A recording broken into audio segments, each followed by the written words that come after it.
Attention spoiler, ne reste pas si tu n'es pas à jour dans les chapitres de ce manga. Pour les autres, bon visionnage.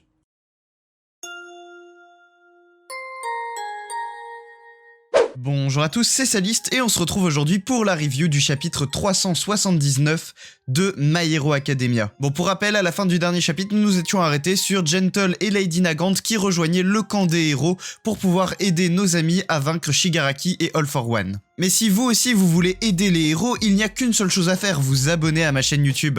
Du coup, si c'est toujours pas fait, je vous invite vraiment à le faire. Vous êtes très nombreux à regarder mes vidéos sans être abonnés, c'est gratuit et franchement ça m'aide beaucoup, donc n'hésitez pas si vous pouvez le faire. Et donc vous allez le voir, dans ce chapitre, nous allons principalement revenir sur le combat entre Shigaraki et Izuku, mais on va aussi avoir un peu de storytelling derrière le retour de Lady Nagant. Sur ce, générique.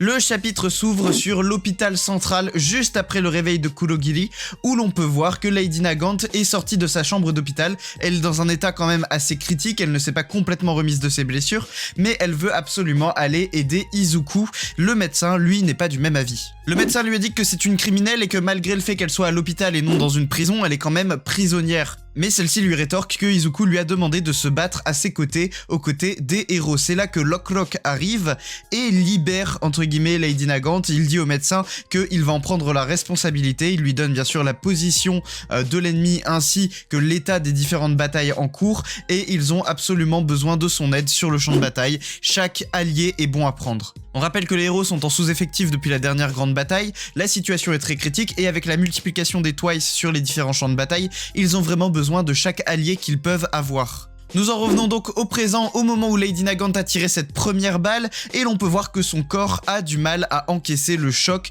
le recul de son arme j'imagine, qui fait qu'elle est blessée de partout et que du sang jaillit de tout son corps. Elle nous dit par ailleurs qu'il lui reste encore un tir. Alors qu'est-ce qu'elle veut dire par « il reste encore un tir » Est-ce que ça veut dire qu'elle va mourir après ce tir? Ça voudrait dire qu'elle n'aurait eu le droit qu'à 2 balles depuis qu'elle est arrivée, puisqu'elle a déjà tiré une première fois. Et je rappelle, ça a arraché un des bras de Shigaraki, son premier tir.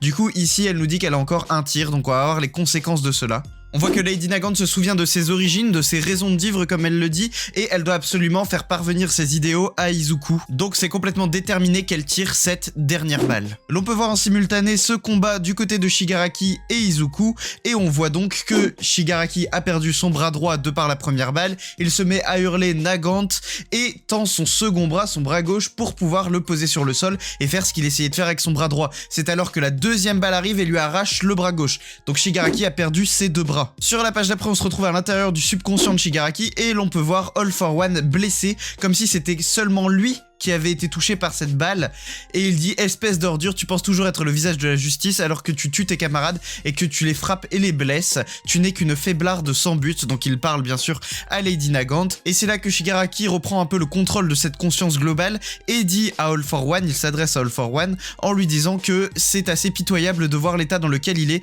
D'ailleurs on peut voir plein de doigts jaillir de la bouche d'All for One, doigts qui représentent du coup Shigaraki. Il dit à All for One qu'il a été élevé par celui-ci dans le seul et unique but de faire du mal à All Might à cause de son lien avec les Shimura, qu'il a continué de le manipuler dans l'unique but de réussir son objectif ultime qui est de voler le One for All. Ils ont même fusionné, il est devenu une partie de lui, mais malgré tout ça, il continue de détester All for One, il continue de détester cette emprise que All for One a sur lui, et donc il avait caché ses origines, il avait caché le jeune Tenko Shimura au plus profond de son cœur, et maintenant il le fait ressortir. Cette part de lui-même qu'il avait enfoui, ses origines qui étaient cachées au fond de son cœur, c'était un peu sa porte de sortie, c'était en fait son seul moyen pour lui de revenir, que sa conscience reprenne le dessus sur celle de All for One. On peut d'ailleurs voir sur cette page que les derniers mots de All for One sont « Kurogiri, je ne peux pas contrôler correctement ce corps, il est à la traîne, transporte-moi vers l'autre moi ». Et ensuite, après ça, je pense que All for One n'arrivera plus du coup à parler à travers Shigaraki, celui-ci a complètement repris le contrôle de son propre corps.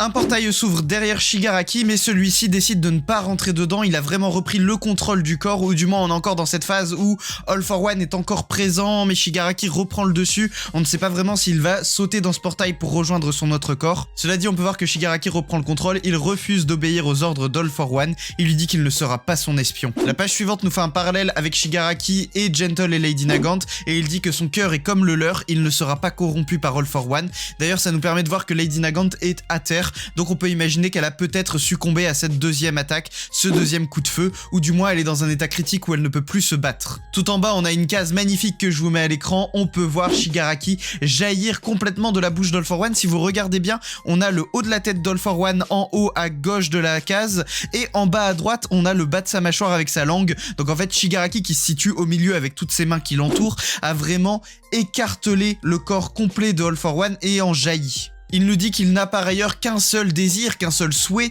et la page suivante qui est magnifique où l'on voit un Shigaraki tomber du ciel avec en dessous de lui toute la ville, qui est vraiment détaillée d'ailleurs, et où l'on voit ce visage qui sourit, et il nous dit détruire tout ce qui est en rapport avec cette maison, la maison de son enfance, la maison qui a causé selon lui tous ses problèmes, la maison qui est à l'origine de ce personnage. Enfin, nous allons voir que Horikoshi va nous régaler avec deux magnifiques doubles pages en fin de ce chapitre.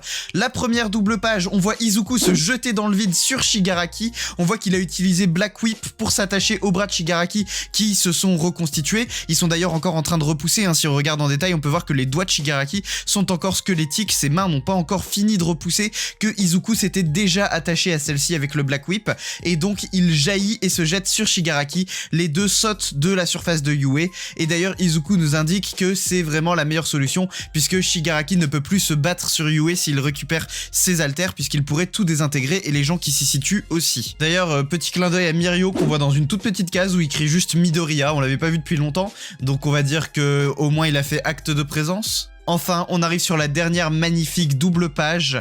On a d'abord cette case à droite où on a un gros plan sur le visage d'Izuku qui dit « Je ne vais pas ignorer le toit qui pleurait ». Et on arrive sur ce plan large où on voit Izuku face à Shigaraki. Shigaraki d'ailleurs qui est monstrueux, hein, on voit pas son visage, on voit juste deux points blancs pour ses yeux. C'est genre trop stylé. En fond, derrière eux, on peut voir Yue qui est en train de s'écraser mais qui a été freiné par Gentle. Enfin bref, c'est juste magnifique. Les deux se font face à face. La narration nous dit « La bataille atteint une nouvelle étape » et c'est la fin de ce chapitre 379 qui se conclut sur donc le commencement éventuellement du combat final entre Izuku et Shigaraki. Ça va juste être incroyable. Abonnez-vous, laissez un pouce bleu, activez la cloche, n'hésitez pas à me suivre sur tous les réseaux sociaux, Twitter, Instagram, TikTok, tous les liens sont dans la description. C'était Saliste et je vous dis à la prochaine pour une prochaine vidéo. Salut!